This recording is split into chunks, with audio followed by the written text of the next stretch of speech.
Rádio. Novelo.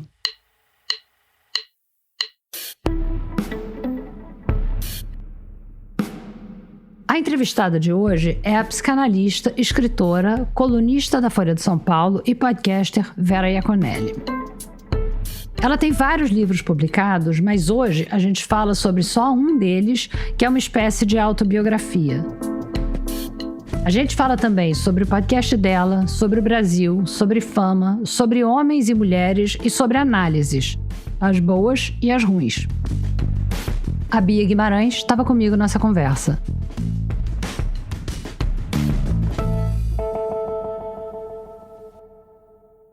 Eu queria começar te perguntando sobre o nome do teu podcast, que é Isto Não É Uma Sessão de Análise, e o nome do seu livro, que é Análise. Então, eu queria que você explicasse, sabe? Um é análise e o outro não é? Ótima pergunta. O Isso Não É Uma Sessão de Análise é um bordão que veio do podcast que é o Estranho Familiar. Então, eu sempre começava dizendo, mas isso aqui não é uma sessão de análise, as pessoas riam, a gente brincava e acabamos usando esse termo, né?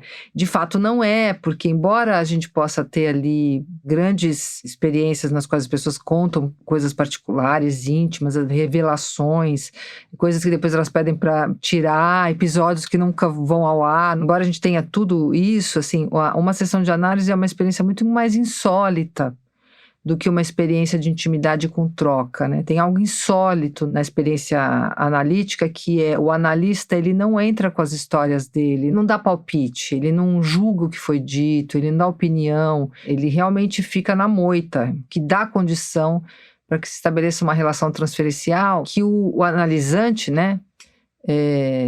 Que a gente também não chama de paciente, chama de analisante, porque é bem ativo esse sujeito, ele não é nada passivo, ele possa entrar com as coisas dele e ir se livrando da opinião do outro. Então eu não posso emitir minhas opiniões.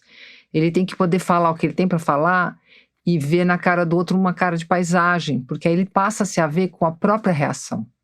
É porque a gente está sempre procurando se reassegurar, a gente está sempre procurando um conforto, está sempre procurando algum tipo de reconhecimento. Como o analista não está nesse lugar, você é obrigado a assumir as suas posições. Então é uma situação muito insólita, muito diferente a situação analítica. Por mais que falar tenha efeitos terapêuticos, viu, Branca? Mas não analíticos. Como assim as pessoas chegarem no teu podcast e contarem das suas famílias, das suas dificuldades, isso tem efeito terapêutico para elas? Tem, elas pensam, trazem reflexões, via de regra me mandam mensagem dizendo, nossa, sabe que aí eu comecei a pensar naquilo, escrevi isso, uma pessoa me fala, eu fiquei em posição fetal o dia inteiro, porque claro, são conversas íntimas e a gente afeta uns aos outros, mas a meta-analítica é um pouco mais ambiciosa, né, de transformações estruturais, então é diferente. Já teve episódio que foi derrubado e teve episódio de gente que pediu pra cortar, né? Que pediu pra cortar depois de ouvir, ou na hora em que a pessoa tá lá, a pessoa diz, não devia ter dito isso, não bota? Na hora, no dia seguinte, no dia que foi ao ar, meu filho adolescente vai me ouvir comentando alguma coisa totalmente boba, nada a ver, mas só de falar o nome dele não vai gostar, ou eu nunca falei isso pra minha irmã e agora ela vai ficar arrasada, nossa, eu contei uma intimidade que talvez pra fulano, entendeu? Falei demais de ciclano, não falei de Beltrano, é muito interessante como as pessoas vão percebendo que talvez cria um ruído a mais, mas sempre cria algum ruído sim, né? Porque não é uma conversa convencional, né? E as pessoas que você chama para o teu podcast, até agora pelo menos, são pessoas conhecidas, né? Então pessoas que estão acostumadas a dar entrevista, que estão acostumadas a falar em público. Você sente que as pessoas já vêm com uma reflexão pronta pelo fato de serem pessoas públicas? Ou você acha que às vezes as pessoas estão elaborando aquilo na tua frente e até saem essas intimidades, sei lá, pelo fato de você ser analista e não repórter? Então, primeiro é legal falar assim, por que a gente faz essa escolha? Porque todo dia alguém fala, mas a minha história é muito legal, eu não sou conhecida, mas eu queria contar. E eu concordo totalmente que todas as pessoas têm histórias interessantes, né?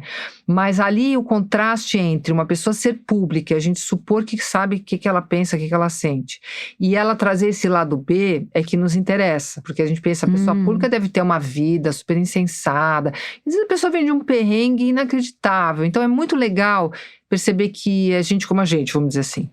Agora, o que acontece ali é que tem uma coisa que é um truque psicanalítico da escuta mesmo, né? Dos silêncios. Então, mesmo gente que aparece muito na mídia, acaba tendo uns discursos meio prontos.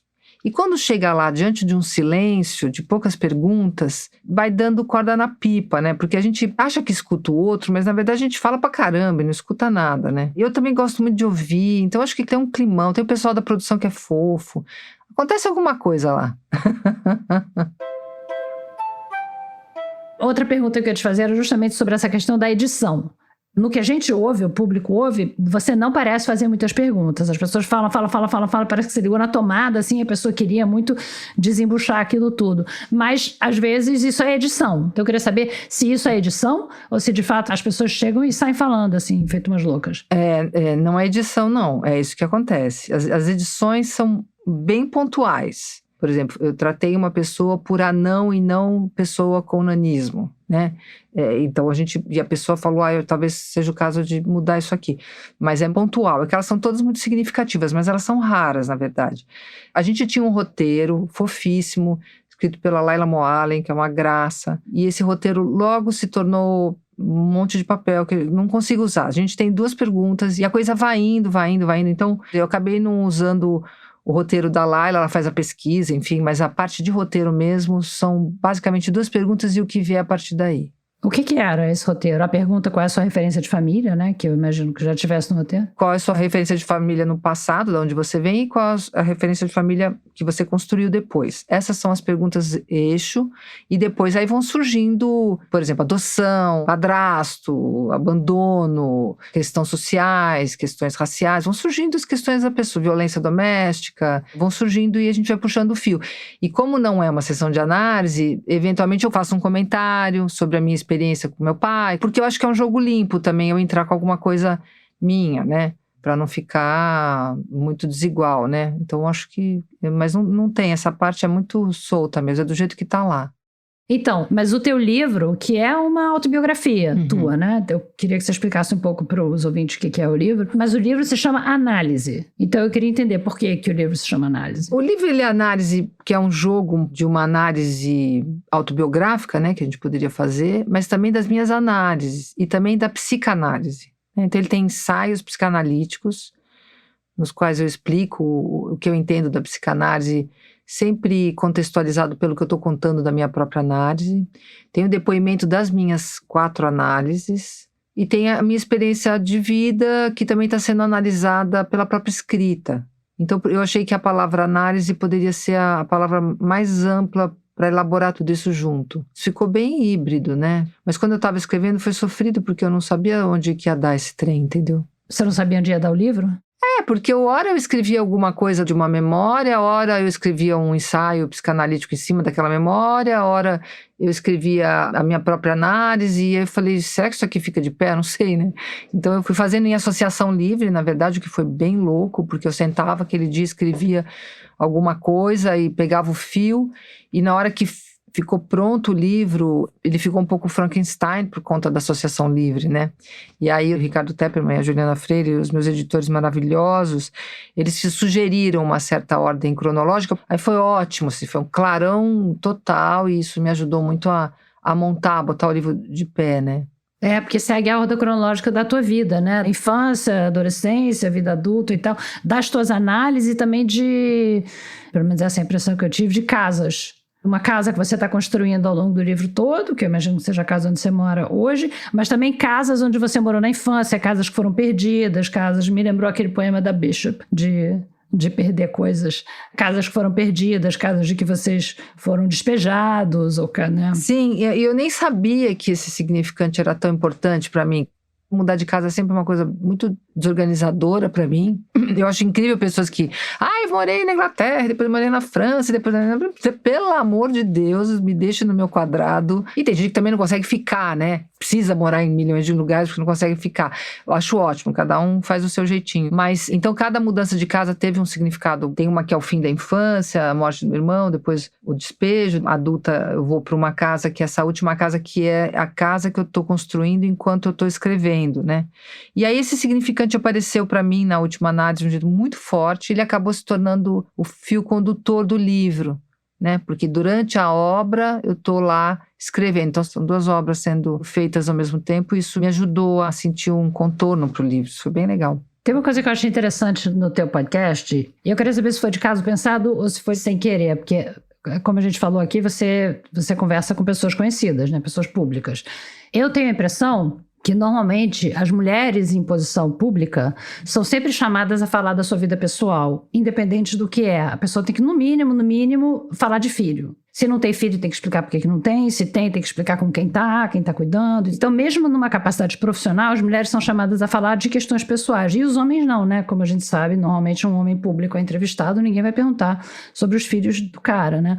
Mas como o teu podcast é sobre questões pessoais e você entrevista muitos homens, eu achei interessante isso, bem diferente, sabe, do que a gente ouve em outros programas de entrevista. Isso foi de caso pensado ou não? É só mas é tão interessante você falar isso, porque você resolveu parte de um certo enigma meu com relação ao casting, né? Porque o tema era esse, família.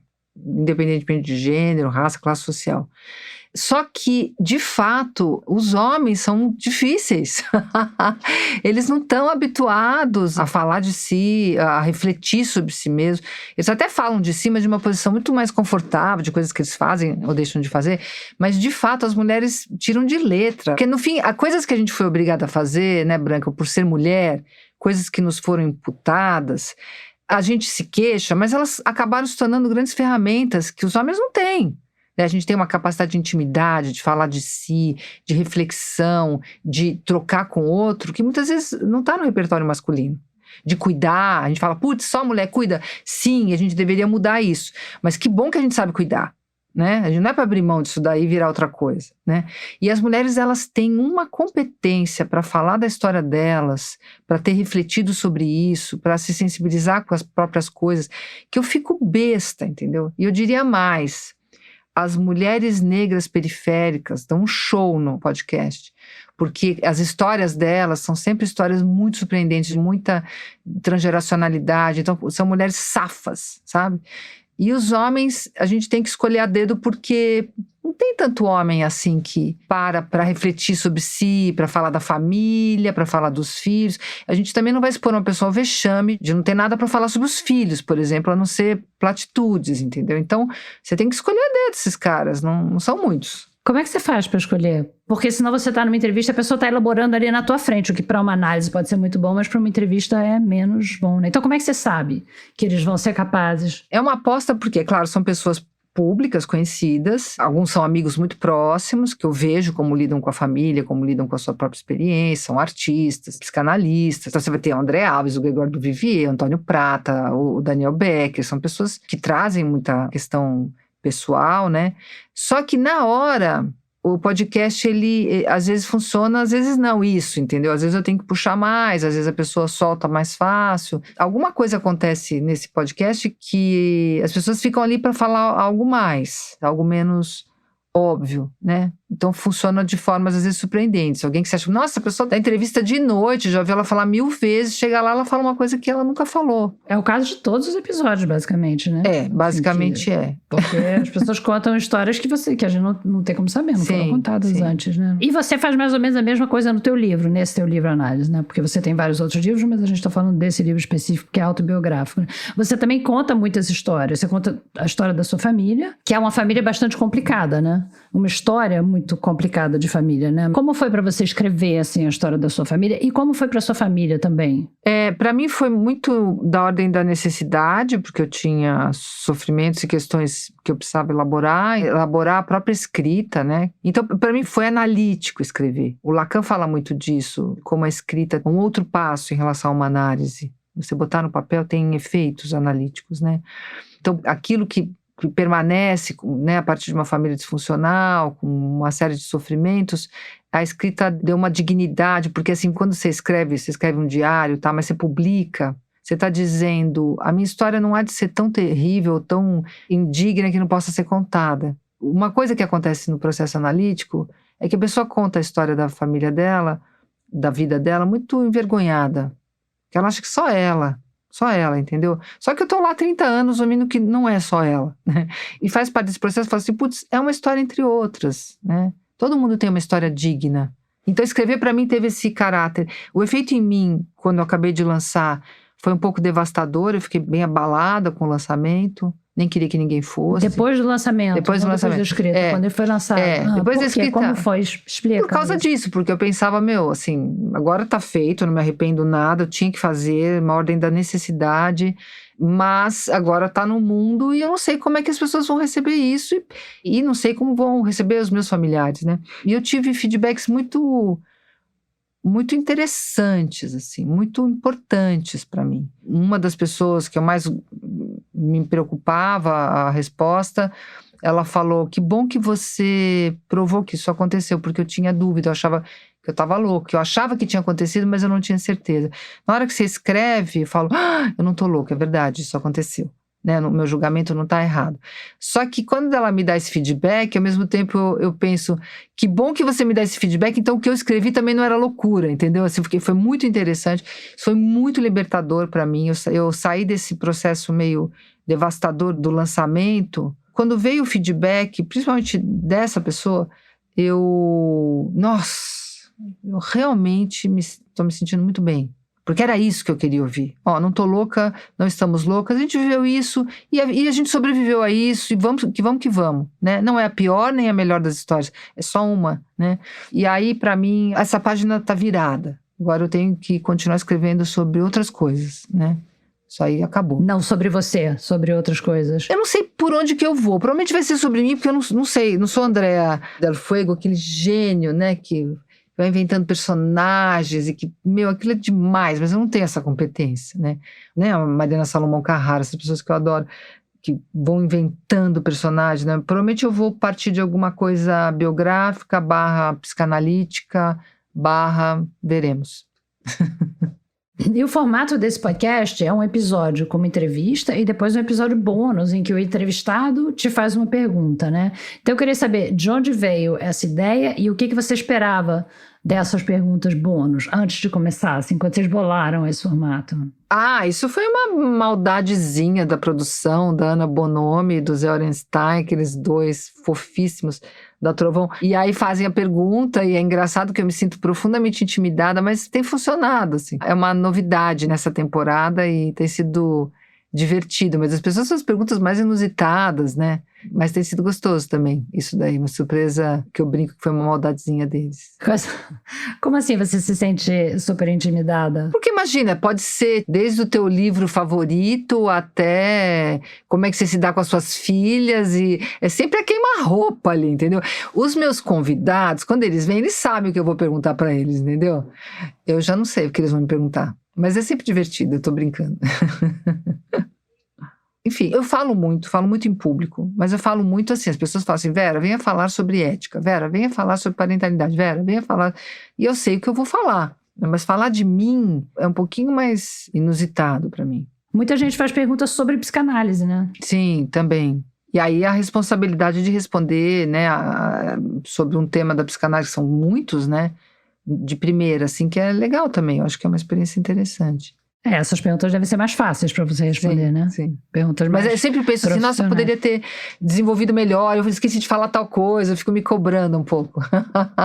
Você ouve depois e diz: não devia ter dito isso. Devia ter citado não sei quem, é divertido também. Sei, tem que ter o exercício do desapego, né? Sim. Definição da psicanálise, né? Se você não puder perder um pedacinho, você não vai ter nada, né? Você vai perder tudo. A castração pro Freud, que parece que é tirar um pedacinho do corpo masculino, não é nada disso, é você falar: bom, se eu quiser ficar com tudo, né, o ladrão fala: a bolsa ou a vida? Ficar com a bolsa, você perde os dois, né, então deixa a bolsa e fica com a vida, né, e o tempo todo a gente vai deixando cair, tem que deixar cair, né, como você mesma lembrou da arte de perder, da Bishop, e isso é só o tempo todo, né, essas perdas. E você, nos últimos anos, você ficou muito famosa, você é super conhecida hoje em dia, eu não sei como é que era antes, mas eu tenho a impressão que, sei lá, nos últimos 10 anos, você ficou super conhecida, né? Como é que é a tua relação com a fama? Você é reconhecida na rua, as pessoas... Aqui no Principado da Vila Madalena, onde eu moro,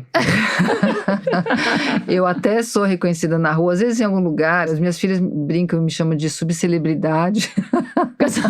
Não é uma Anitta, né, mãe? Não é exatamente a Anitta, né? Eu dou muita risada. E é curioso, Branca, porque eu escrevo na Folha há 8 anos, né? Então já tinha algum reconhecimento das pessoas que leem a Folha, né? Mas realmente o podcast é impressionante. Eu não imaginava que o podcast ele é muito mais acessível, né? As pessoas ouvem na academia, elas ouvem andando e são pessoas muito famosas que vão. Então o podcast ele deu mais uma volta nessa história, né? Porque, claro, você lança um livro, ele vende bem, mas quantas pessoas vão ler de fato, né? Ou mesmo quantas pessoas leem um jornal de São Paulo? Mas o podcast ele tem essa coisa surpreendente para mim. E aí começou a ter mais as pessoas, pro bem e pro mal, né? Abordarem, falarem coisas. Acho que sim, começou a ficar um pouco mais subcelebridade plus. Já virou celebridade, né? Já não é mais subcelebridade. Mas você disse pro bem e pro mal, em que sentido? Eu gosto das abordagens, eu sou vaidosa o suficiente para gostar de tirar foto com as pessoas, tudo isso tá tudo bem. Mas às vezes você sente que a pessoa nunca te leu, nunca te viu, mas você vira uma espécie de Pokémon que você tem que ser caçado, sabe? A pessoa tem que tirar foto com você, mesmo não tendo, ela não sabe nem o que você faz, mas ela vai lá tirar foto. Mas todas as abordagens têm sido muito, muito respeitosas comigo. Esse é um pouco resultado de rede social, né? Que a gente vê em todas as esferas, né? Sei lá, você vai no museu hoje em dia, a pessoa, em vez de olhar a obra que tá lá, tira foto e vai embora. Sim, tira foto sim. e vai embora. É muito rápido, né? Você vê que a pessoa não tá olhando, é um pouco isso também. E aí, falando em redes, qual é a tua relação com as redes? Então, eu tenho essa campanha junto com o Pedro Inouye, que é um queridíssimo, da greve das redes, né? A rede social é trabalho, né? Tentar conscientizar as pessoas de que a gente está trabalhando de graça. Tá trabalhando de graça para as Big Techs, né? Produzindo conteúdo e sendo capturados na atenção, né? Eu faço expediente, né? Eu acordo, eu mexo nas redes, aí quando dá umas 5:30, 6 horas, eu fecho a minha rede todo dia. Quando eu digo rede é porque eu só entro no Instagram. E também agora entro no Substack. De sexta a segunda também eu fecho. E eu acho que a gente tem que arranjar hábitos mais saudáveis com a rede mesmo. A gente tem que arranjar esses hábitos tanto pela regulação delas, quanto pelas empresas mudarem as suas formas de lidar com as redes, né? As escolas, por exemplo, que não deixam entrar. O cidadão comum também tem que começar a pensar que a rede é uma espécie de descoberta da radioatividade, que tanto pode curar o câncer com raio-x, quanto pode Césio 137 matando uma comunidade inteira, né? Então a gente não sabe usar isso daí, a gente tá se queimando, a gente tá se prejudicando, mas ela é super legal também. Então eu faço uma campanha mesmo para que as pessoas aprendam a usar.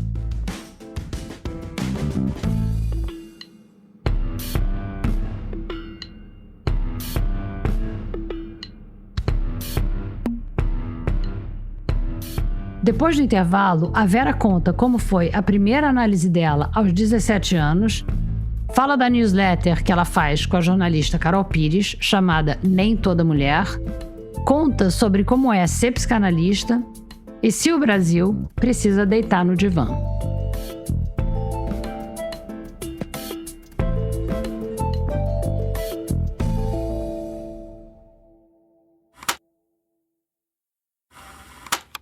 Você conta, né, a história da tua primeira análise, né? Explica um pouquinho o que é, que você conta no livro, que foi um desastre absoluto, né? Foi horrível, porque a pessoa tinha feito psicologia, tinha feito sei lá o que de psicanálise, mas ela não estava preparada para atender. Então era uma pessoa que trazia as questões dela para o consultório. Eu tinha 17 anos, e um dia eu chego lá e ela abre a porta com a cara toda chorosa, dizendo que ela não podia me atender porque ela estava se divorciando. Isso não existe, gente, assim, não tem esse tipo de troca, né? Você não tá lá pra isso, você tá ganhando pra falar, olha, hoje eu não vou poder te atender, a gente conversa outro dia, mas assim, você tá divorciando, eu quase que fui dar uma cuidada nela, entendeu? É horrível. Fazer um chá. Então tem várias cenas, assim, as pessoas às vezes me perguntam assim, Vera, mas você se expôs muito no livro, como é que vai ser o seu consultório? Meu consultório continua lá, porque, assim, por mais que as pessoas me vejam publicamente, quando chega no consultório, ali tem uma abstinência do que eu penso, do que eu falo. A minha posição é muito clara, eu não confundo. E às vezes a pessoa não tem nenhuma expressão pública e no consultório dá defeito, fica falando de si, dando palpite, julgando. Faz desse jeito, larga esse cara. Não me cabe nada disso, né? Ali é a minha abstinência mesmo. Eu tenho uns pacientes que podem querer ler meu livro, eu não recomendo, eu sempre falo assim, por que você quer saber do seu analista? Não é para isso que você está aqui, né?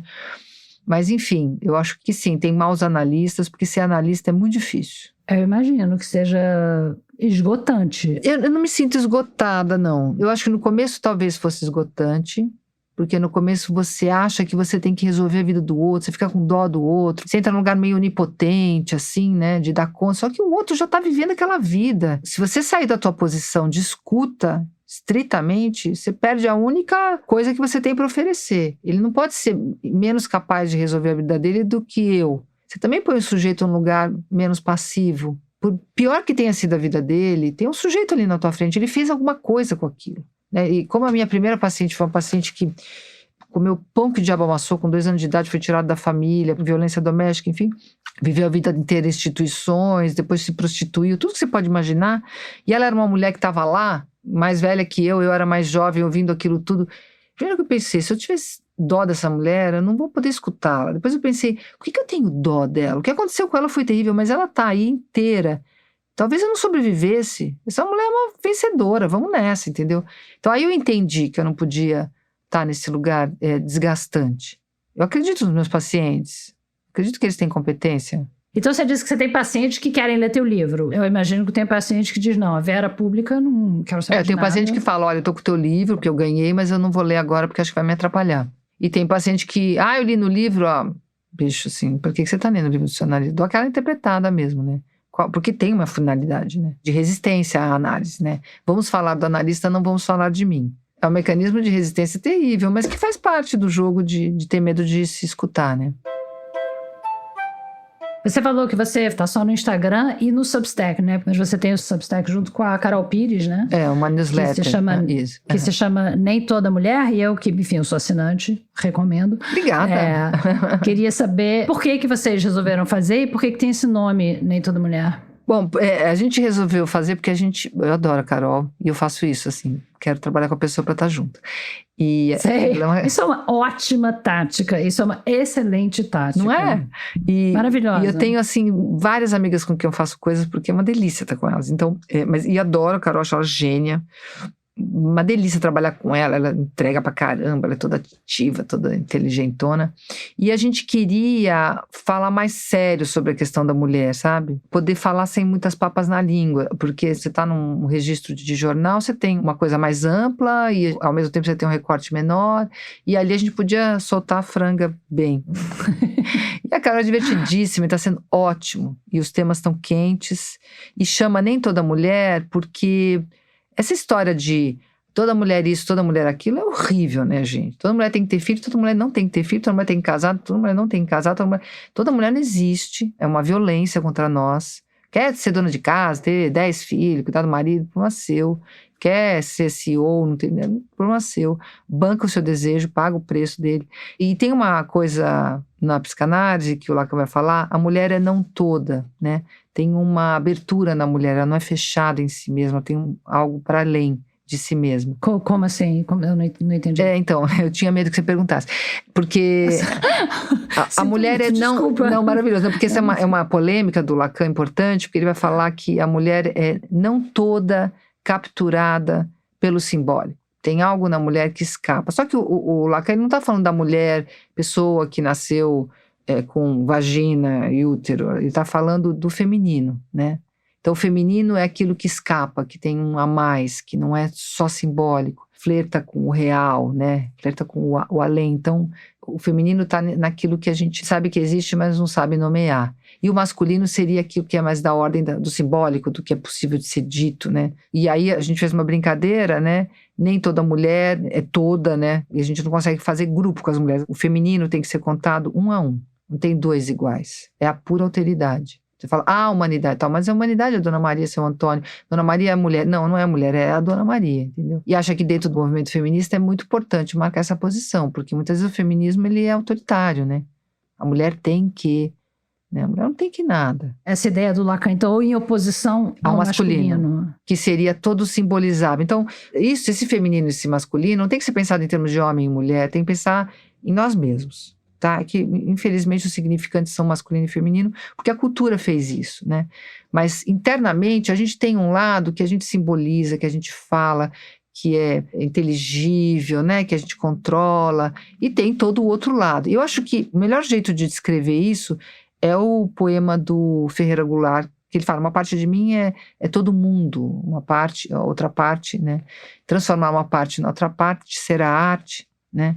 Então a gente é dividido subjetivamente, que é a grande descoberta do Freud, né? Tem o consciente e o inconsciente. Então tem uma parte que seria essa parte que a gente consegue falar com lógica, estamos conversando agora e tá tudo lindo. E tem essa outra parte que escapa num lapso e de repente ao invés de eu falar fulano, eu falo ciclana. Esse lapso é essa outra parte, né? Que surge, que emerge, que tá para além, né? E além dessa, ainda tem o umbigo do sonho, né? Aquilo que a gente não consegue nem nomear da experiência humana, que está para além de todo simbólico. Então, feminina é sem encrenca aí. E vocês, na newsletter, vocês têm uma seção que é Nem Todo Homem. Isso. Que vocês chamam o homem. Por que vocês fizeram essa seção? Qual era a intenção? Porque a gente queria parar de reclamar que os homens não conversam e botar os caras para conversar. Por exemplo, briga de galo. Eu acho que a gente exerceu um certo poder que é tipo assim, como esses caras legais querem estar bem na fita com a gente, tipo assim, a gente é legal, viu? A gente é progressista, a gente é macho desconstruído. Então eles vão lá e escrevem. E aí a gente botou um para responder a fala do outro. Tá sendo ótimo. Nós vamos fazer um exercício mesmo de botar os homens para falar, porque essa é a grande queixa, né? Os homens não conversam sobre os assuntos importantes. Eles não falam sobre as coisas que são prementes na vida, né? Então a gente tá fazendo os caras falarem. O cara vai no velório de um amigo que ele não sabia que tinha câncer. É inacreditável as histórias. Passa a noite inteira conversando e na hora que vai se despedir, eu me divorciei, tchau. É inacreditável. Para eles isso é a vida como ela é. E para as mulheres isso é ininteligível. Mas o que acontece é que a gente foi, pela questão da divisão sexual do trabalho, as mulheres realmente ficaram com a posição das cuidadoras. E cuidar passa por intimidade. Intimidade com o outro e consigo mesmo. Passa por reflexão. Passa pelas coisas da vida mesmo. Nascer, morrer, parir, cuidar do corpo, falar de si. Tudo isso está na esfera do feminino. É uma pena que isso esteja cindido, porque isso deveria ser intercambiável. Porque os homens também têm uma questão de uma objetividade, de um fazer que é muito interessante. Essas coisas ficaram muito cindidas. As mulheres avançaram no campo masculino, assumindo posições, sendo ativas, mais objetivas, e os homens não avançaram no campo feminino, né? Então ficou esse desencontro, os homens estão muito perdidos nesse lugar, com muito poucos recursos para cuidar de si, cuidar das pessoas à volta deles, né? Mas isso é treinável, a gente foi treinada, a gente não nasceu com um chip, isso daí foi treinado, e a gente pode sensibilizá-los, treiná-los. E aí tem uma coisa curiosa que é assim, quando as mulheres avançaram mais no campo masculino, elas foram acusadas de serem masculinas, né? As feministas são feias, só que não, né, gente? Óbvio que não. E a gente enfrentou isso daí. Falando, não, eu não vou abrir mão do que eu chamo de minha feminilidade e vou ser CEO sim, e vou mandar, e vou ter... Enfim, qualquer área, né? Os homens, quando eles entram no campo feminino, para eles é muito mais proibitivo, porque a virilidade deles fica mais ameaçada, é mais frágil a masculinidade. A masculinidade tem que ser provada o tempo todo, a feminilidade não tem que ser provada o tempo todo. É interessante essa diferença. Interessante. A gente tem essa coisa de poder gerar, né? Mesmo que você não tenha filhos, você tem essa potência, isso já coloca a gente num certo universo, no universo do cuidado, né? Isso dá uma certa obviedade, no que não é óbvio, mas parece que é. Os homens não. A prova da masculinidade, ela tem que ser renovada todo dia. Não basta ter batido no fortão da escola. No ano que vem você vai ter que fazer outro feito. E assim vai, assim vai. Então, quando eles vão para o campo da feminilidade, eles ficam muito ameaçados. Então, esse retorno está muito difícil. E com essa sessão de vocês, Nem Todo Homem, você está sentindo essa dificuldade? Olha, não, porque a gente escolheu a dedo caras muito legais. E esses caras fizeram reflexões muito lindas. Que outros caras vão lá e ouvem e se sensibilizam muito. Isso é bem legal. Por exemplo, o que apareceu assim que te surpreendeu? Você falou, uau. Por exemplo, eu não consigo me colocar, embora eu ouça, na posição de um homem se formando como homem. Porque a gente fala muito da gente, né? E tem que falar mesmo, né? Todas as violências que nós sofremos. Mas é difícil a gente escutar como se forma um menino. Tá. Quando a gente ouve esses caras falando, eles vão falando como se forma. As inibições, as violências, as provas, os medos, os riscos, a impossibilidade de falar com o outro. Como isso vai sendo forjado nessa confraria masculina, né? Como lugar de pertencimento é específico, né? O risco de ser chamado de viadinho. Aí você abre a tua cabeça a pensar como a gente formata os caras. E como as mulheres, inclusive, no lugar de mães, formatam os caras para que eles não corram o risco de perder esse bem que é a virilidade. Então é um exercício muito interessante, estou adorando lê-los. Estou bem interessada da gente seguir com esse projeto Nem Todo Homem, porque eu acho que para as mulheres pode ser muito legal também, para os homens pode ser muito legal, porque é ali que está a questão, né? É que nem pensar a questão da branquitude. Tem que falar com os brancos para tentar romper esses pactos em relação aos negros. E a gente tem que falar com os homens, né? Nessa live que você fez com a Carol, a live do Substack de vocês, você fala isso de que as mulheres estão mais evoluídas nesse sentido, né? De que as mulheres têm mais capacidade de intimidade, de falar, de autorreflexão mesmo, né? E que os homens não, mas que a gente precisa trazer eles para esse lugar, né? E aí eu fiquei pensando, é a gente que precisa? Olha, eu não estou vendo muito outro jeito, assim. Eu gostaria de dizer que não, que eles vão fazer bastante a lição de casa, mas não estou vendo outro jeito. Eu acho que é uma estratégia melhor se a gente fizer assim. Eu dou minhas palestras e às vezes são lugares assim muito sofisticados, né? E eu dou a palestra, eu tento falar um psicanálise bem acessível. E sempre nesses lugares tem o pessoal lá do fundo, né? Então tem um bombeiro, tem o cara que está na iluminação, Eu, sério, eu falo para esses caras que eu falo. E aí quando eu vejo que eles ficam prestando atenção, e às vezes vem até me abordar depois, eu falo, nossa, é isso, cara. Esse cara, porque a bolha já me ouviu falar, né? Sabe o que eu penso. Esses caras nunca ouviram uma mulher falar certas coisas para eles, né? Como que é, por exemplo?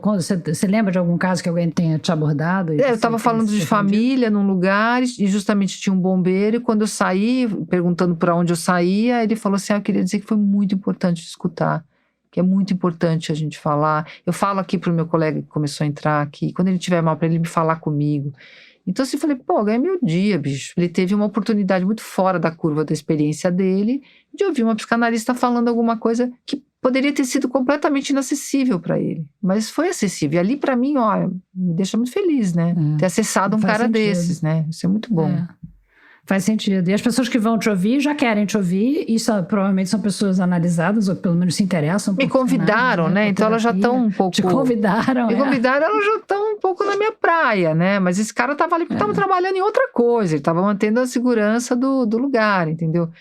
Pô, isso é muito bom. É interessante. E falando nisso de todo mundo ser analisado, a Bia tem perguntas para você também. Eu já vi você falando em algumas entrevistas e artigos da necessidade do Brasil, da gente enquanto país, ou do nosso país, enfim, passar por uma análise, entrar em análise. Você pode contar pra gente o que você quer dizer com isso?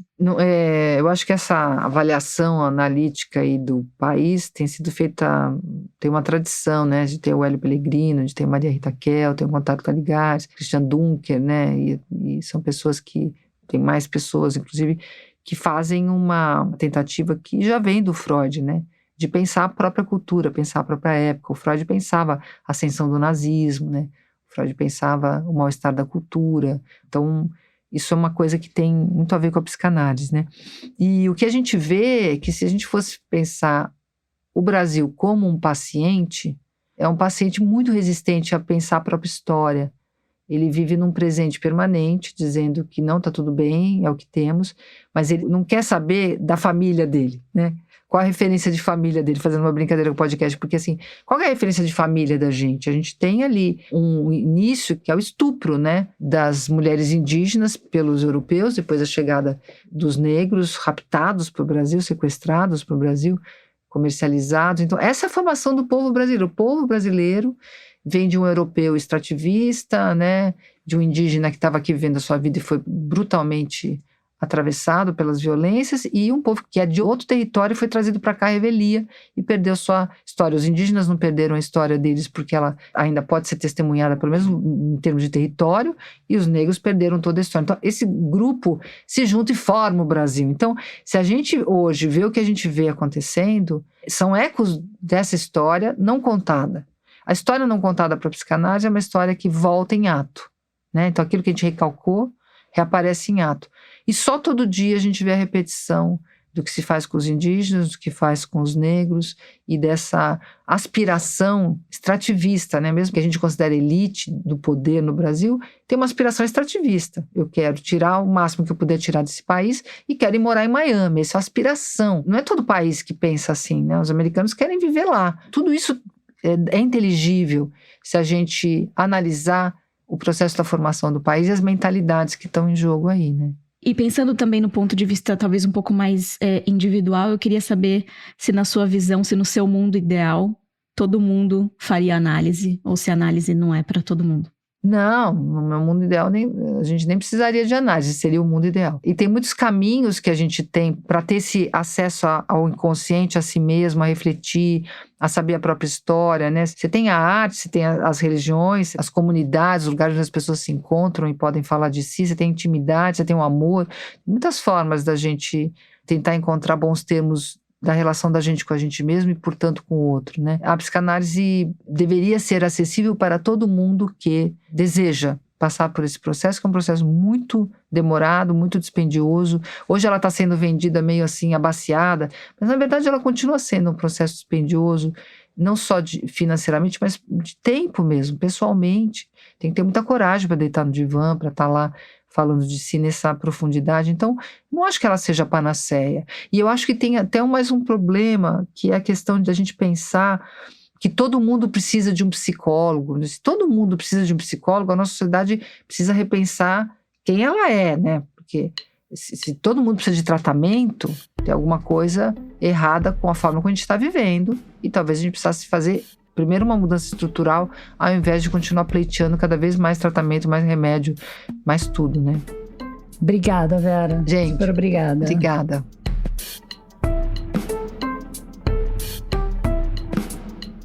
Obrigada por ouvir O Fio da Meada.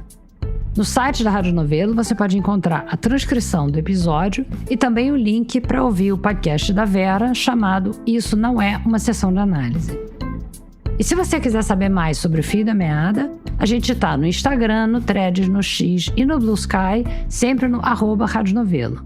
Você pode seguir a gente por lá e também na plataforma onde você está ouvindo esse episódio. Lembrando que sempre dá para deixar um comentário sobre essa conversa nas nossas redes e também na Apple, no Spotify e no YouTube.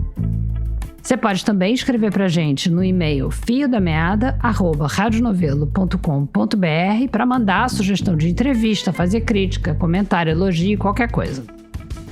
Se você tem uma marca ou cliente que tem tudo a ver com os nossos podcasts, você pode contratar o Estúdio Novelo para criar seu próprio podcast ou anunciar nos intervalos dos nossos episódios. É só escrever para a gente em anuncie@radionovelo.com.br. O Fio da Meada é um original da Rádio Novelo. Tem episódio novo toda segunda-feira. A coordenação e produção são da Evelyn Argenta e da Ashley Calvo. A direção criativa é da Paula Scarpim e da Flora Thomson-Devaux. A direção executiva é da Marcela Casaca. A edição executiva é da Natália Silva. A gerência de produto é da Juliana Jäger. A montagem desse episódio é da Luísa Silvestrini. A sonorização e a mixagem são da Júlia Matos. A música original é da Luna França. O apoio de produção é do Vitor Hugo Brandalize, da Bia Guimarães, da Sara Zoubel, da Bárbara Rubira, da Carolina Moraes, do Vinícius Luiz e da Isabel de Santana. A produção desse episódio foi da Bia Guimarães. O desenvolvimento de produto e audiência é da Bia Ribeiro. A identidade visual é da Natasha Gompers. A coordenação de ilustração e design é do Gustavo Nascimento, a análise administrativa e financeira é da Tainá Nogueira, a checagem é da Caroline Fará e a revisão de transcrição é da Flora Vieira. Obrigada e até a semana que vem.